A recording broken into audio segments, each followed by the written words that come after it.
Right, haven't made a video in a while. Here's the 5th generation iPod Nano, 16GB version, in a metallic black.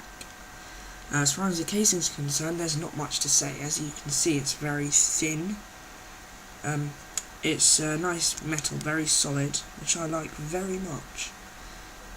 It's quite strong, but if you can see around there, not sure if you can see, there's a scratch and a dent where I've dropped it. But seeing as that's all I got from a drop, it's pretty good, pretty impressive. One thing I'll say that I don't like about the layout of it is the way the camera is at the bottom. So it's really hard to sort of hold it in your hand and take a picture. You kind of have to awkwardly manoeuvre your fingers. It's quite difficult. But apart from that, it's quite good. And there's a nice big screen, but the buttons aren't too small. Obviously there's the touch sensitive scrolling system, and the buttons are nice and solid. When you click something, you know you've clicked it, which I really appreciate actually. It feels nice and satisfying. There's the menu button, fast forward, rewind, and play and pause. I will say that it's a bit of a challenge working out how to turn it off. What you have to do is you have to hold the play pause button until the screen goes blank, and then you have to lock it so you don't accidentally turn it off or on. Locking's at the top there. It can be a bit awkward to use sometimes, especially if you don't have any nails. But it's quite easy to navigate around. On the main menu, on the default settings, there's music, videos, TV programs, photos, podcasts, radio, video camera, extras, settings, and shuffle songs. But it's very easy to customize this. I'm not sure if the screen's focusing. If not, then all you do is go on to settings, general, and then you can customize the main menu or music menu. And literally, you just tick or untick what you want to be on each menu. Really simple. You can also change the font size, and you can turn off that clicking noise you get when you scroll.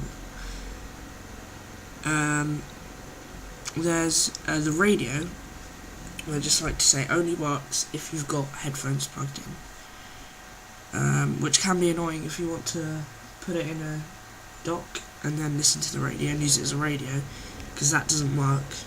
I'm not sure if it works with some, but it doesn't with mine. But apart from that, it's really nice to use. This is a 16GB version, and I've come nowhere near to filling up the memory. I've only got about 500 odd songs, and I can easily fit about 5 times that on here. The camera isn't really worth using actually, because it's quite low quality, and also I have no idea how to make the TV shows thing work. So it's easy to synchronize this with your iTunes. There's a USB wire that comes with it. You just plug it in the bottom there, and then put the USB section in your laptop or computer. And then you just select it on iTunes, and you can add songs, videos, whatever on there. I've had this for a couple of years now. I use it quite frequently, and it's very useful. Especially when you're on the go. The battery life can easily, as long as you don't overuse it, like with videos, etc., it can easily last a good 5 hours. It's really top notch. On the music section on default settings, there's cover flow, genius mixes, playlists, artists, albums, songs, genres, composers, audiobooks, and search. Something annoying about the menus is if you're trying to create a new playlist, what you have to do is you have to go over the song, hold the middle button, and then add to on the go. But the thing I'm annoyed about is that sometimes you hold it, and then it just, instead of opening the menu, it actually plays the song, which is really annoying, especially if you're listening to something else that you actually like much more than the song that it plays. If you're listening to that while you're making the playlist, it could start playing some crap you don't like.